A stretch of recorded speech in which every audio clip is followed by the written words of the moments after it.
যুক্তরাষ্ট্রের বিরুদ্ধে বরাবরই মধ্যপ্রাচ্যের দেশগুলো থেকে তেল চুরির অভিযোগ আছে, কিন্তু এবারে তাদের বিরুদ্ধে মধ্যপ্রাচ্য থেকে মেঘ চুরির অভিযোগ জোরালো হচ্ছে। এই মেঘ চুরি নিয়ে ইরাক মধ্যপ্রাচ্যের দেশগুলোতে বেশ আলোচনা জমে উঠেছে। উত্তাল হয়ে উঠেছে সামাজিক যোগাযোগ মাধ্যমও। অনেকেই বলছেন ইরান যুদ্ধের কারণে বর্তমানে যুক্তরাষ্ট্র ইসরায়েল অক্ষের মেঘ চুরি কার্যক্রম বন্ধ হয়ে গেছে।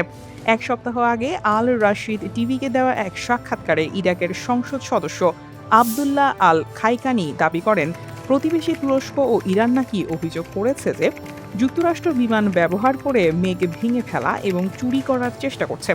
কোনো প্রমাণ না দিয়েই তিনি আরও বলেন, সাম্প্রতিক দিন ও মাসগুলোতে ইরাকে আবার বৃষ্টি ফিরেছে, কারণ যুক্তরাষ্ট্রের ইরানের যুদ্ধ নিয়ে ব্যস্ত, যার ফলে তারা আর এসব করতে পারছে না। খাইকানি দাবি করেন, বায়ুমণ্ডল পরিবর্তনের অস্ত্র ব্যবহার করে ইচ্ছাকৃতভাবে ইরাকে খরা তৈরি করা হয়েছে। তাঁর এই বক্তব্য সম্প্রতি সামাজিক যোগাযোগ মাধ্যমে ছড়িয়ে পড়া নানা দাবির সঙ্গেও মিলছে। তুরস্কের কিছু নেটিজেন ইরান যুদ্ধের সঙ্গে সেখানে হওয়া অতিবৃষ্টির সম্পর্ক খুঁজছেন। তুরস্কের পরিবেশ, নগরায়ন ও জলবায়ু পরিবর্তন মন্ত্রণালয়ের তথ্য অনুযায়ী গত ৬৬ বছরের মধ্যে ফেব্রুয়ারি মাসে সবচেয়ে বেশি বৃষ্টিপাত হয়েছে। ১০ লাখের বেশিবার দেখা হয়েছে এমন একটি পোস্টে এক নেটিজেন দাবি করেন, যুদ্ধের কারণে আকাশপথ বন্ধ থাকায় যুক্তরাষ্ট্র আর মেঘ চুরি করতে পারছে না, তাই তুরস্কে অবিরাম বৃষ্টি হচ্ছে। আবার অনেকে লিখছেন, ইরানে চলমান কয়েক দশকের মধ্যে সবচেয়ে ভয়াবহ খরা মধ্যপ্রাচ্যে যুক্তরাষ্ট্রের লক্ষ্যবস্তুতে ইরানের হামলার পর মাত্র ৫ দিনে শেষ হয়ে গেছে। এই দাবিগুলো ছড়ানো অনেকেই বলছেন, সমস্যার মূল হলো ক্লাউড সিডিং নামের একটি প্রক্রিয়া, যা রাজনৈতিক উদ্দেশ্যে অস্ত্র হিসেবে ব্যবহার করা হচ্ছে।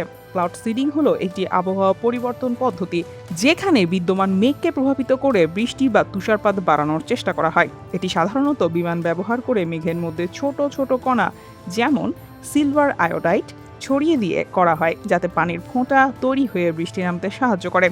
মেঘ চুরি তত্ত্বে বিশ্বাসীদের দাবি, এক জায়গায় ক্লাউড সিডিং করলে পাশের এলাকায় বৃষ্টির ঘাটতি তৈরি হয়। তবে ওয়াইওমিং বিশ্ববিদ্যালয়ের আবহাওয়া বিজ্ঞানী ডক্টর জেফ ফ্রেঞ্চ বলেন, এই ধরনের প্রভাব থাকলেও তা খুবই ক্ষুদ্র এবং স্বাভাবিক বৃষ্টিপাতের ওঠানামার মধ্যেই হারিয়ে যায়। গত বছর ইরানে যখন বৃষ্টিপাত রেকর্ড পরিমাণ কমে যায় এবং জলাধারগুলো প্রায় শুকিয়ে যায়, তখন কর্তৃপক্ষ উর্মিয়া হ্রদ এলাকায় ক্লাউড সিডিং করার সিদ্ধান্ত নেয়। এই পদ্ধতি যুক্তরাষ্ট্র, চীন ও সংযুক্ত আরব আমিরাত সহ অনেক দেশে ব্যবহৃত হলেও বিজ্ঞানীরা বলছেন এর প্রভাব খুবই সীমিত। এটি বিদ্যমান মেঘ থেকে সর্বোচ্চ ১৫% পর্যন্ত বৃষ্টিপাত বাড়ানো সম্ভব। মানুষের হাতে এখনও এমন কোনো প্রযুক্তি নেই যার মাধ্যমে মেঘ চুরি করা যায়।